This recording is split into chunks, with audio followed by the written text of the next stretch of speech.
Senator Leila De Lima on Tuesday slammed Senator Richard Gordon as a railroading chairman who used the House Justice Committee to attack senators who became vocal against President Rodrigo Duterte. De Lima has filed a 151-page dissenting report, the Joint Committee Report No. 18 of the Senate Committees on Justice and Human Rights and on Public Order and Dangerous Drugs, chaired by Gordon and Senator Panfilo Lacson, respectively.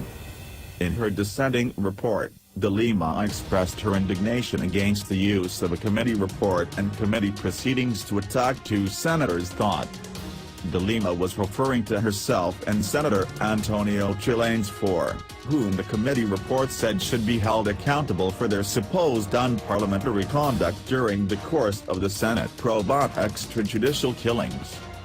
De Lima said she and Trillanes made a cover-up and whitewash of the investigation difficult to accomplish, what with all their noise and protestations against railroading chairperson.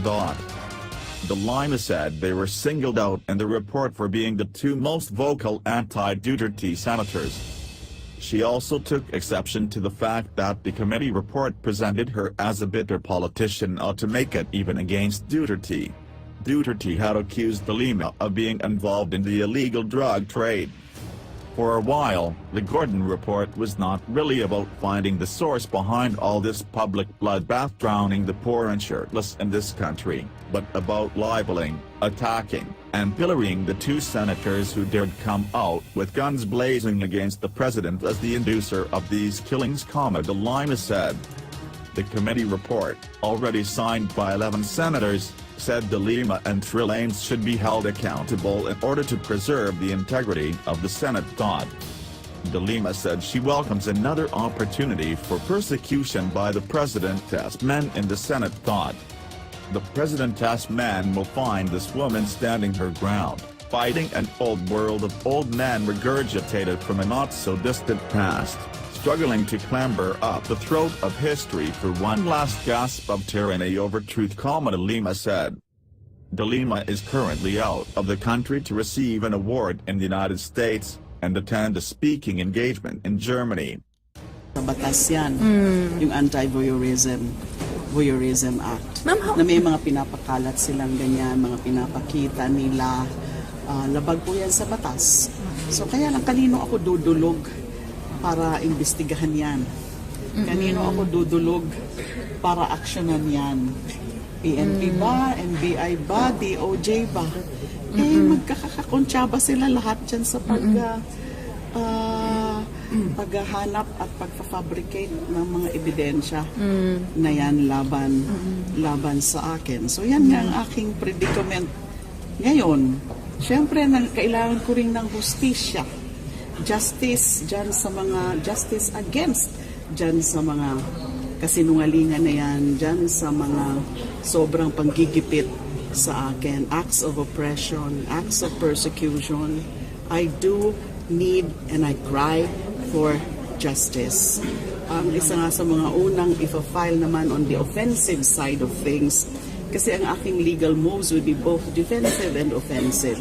Defensive, kapag may pina-file na kaso, kailangan kong harapin, kailangan kong sagutin. Offensive naman, para mabalikan ko naman yung mga may kagagawan nito. So, unang-una na ginagawa na nga, unang-una na ipa-file ko at ginagawa na nga ay yung petition for writ of amparo, habeas data. Sa Supreme Court yan po ito. Ipa-file. I was hoping that could be filed within the week, pero hindi pa daw kaya, baka next week pa.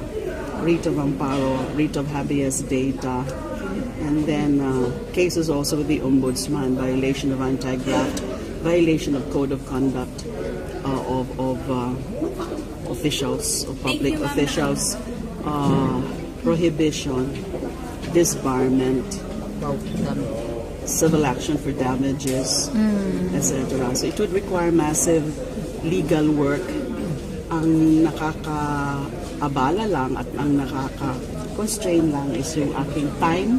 Hindi naman ako, alam nga namang pabayaan ko na itong trabaho ko dito sa Senado. Tsaka resources, wala naman po akong pera para sa legal defense.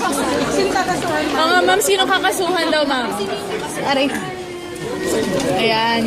Even si Pangulong Duterte po. Wow! All the way? Kahit may immunity, ma'am? I'm going to file a test case. Test case. Na may mga pagkakataon po na hindi pwedeng i-invoke ang presidential immunity from suit. Ito po, itong test case na ito. Kasama yan sa Rito Romparo, habeas data. Meron pa ho akong mga iba. Pero I would not want to be laying all my cards on the table. Okay. Kasi baka mapaghandaan po ako ng mga yan, lalo ng napaka-lopsided po ng laban.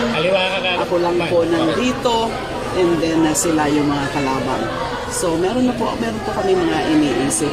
And in those cases, na i-implead ko mismo ang Pangulo, we will be testing the doctrine of presidential immunity from suit. Dito kasi sa lawak, saka sa sobrang sama ng ginagawa nila sa akin o ginawa nila sa akin, ito ang pagkakataon na matest natin ang doctrine of presidential immunity from suit. I don't think na yung mga nakaisip ng doktrina na yan ng immunity from suit, I could have ever comprehended a situation like this where there is blatant abuse of power.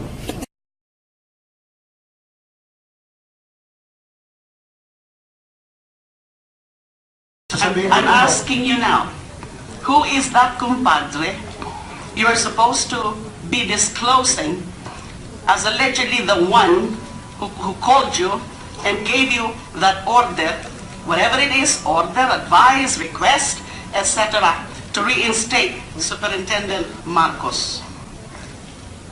Your Honor, sinabi lang ni Presidente na siya ang tumawag sa akin. For all you know, Your Honor, the President is my godfather sa kasal. At the same time, he is also my compadre, Your Honor. So siya Maraming pala, cases na kami naging compadre, Your so Honor. siya pala ang ituturo mo eventually or ultimately, you know, siya pala talaga ang ituturo mo.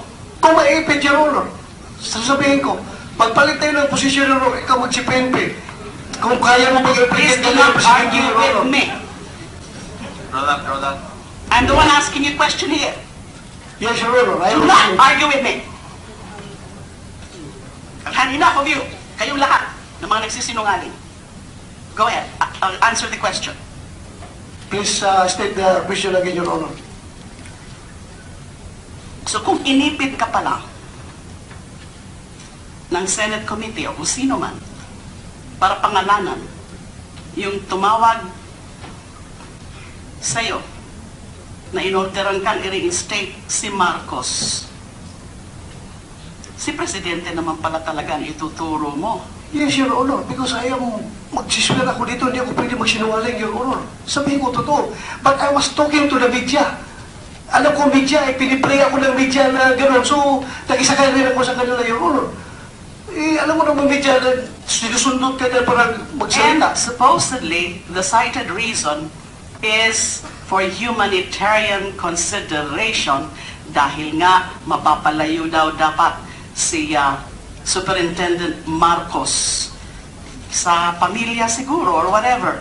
Yun ang sinabi niyo po, di ba? Humanitarian consideration. But the President never said about humanitarian consideration. Ano yung sabi niya? Cloak and dagger.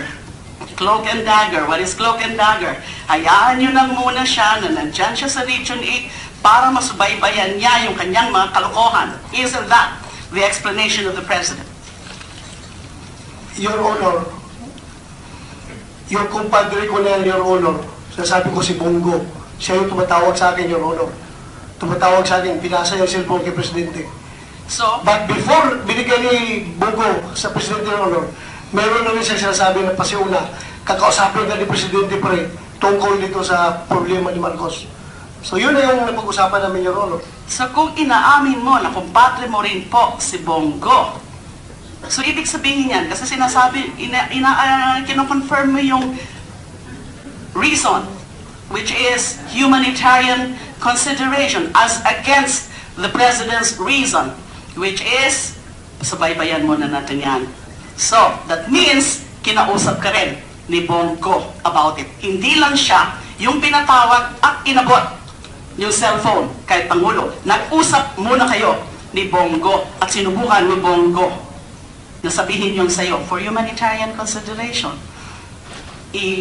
ipastay muna natin si Marcos. Bakit hindi nagtutugma yung mga rason? So, ibig sabihin, may ibang nagsabi, unless that's your invention, may ibang nagsabi na for humanitarian consideration, pero iba yung rason ng ating Pangulo. So, sino yan? It must be Bongo. Correct? Yan po sinabi ko sa media, Your Honor.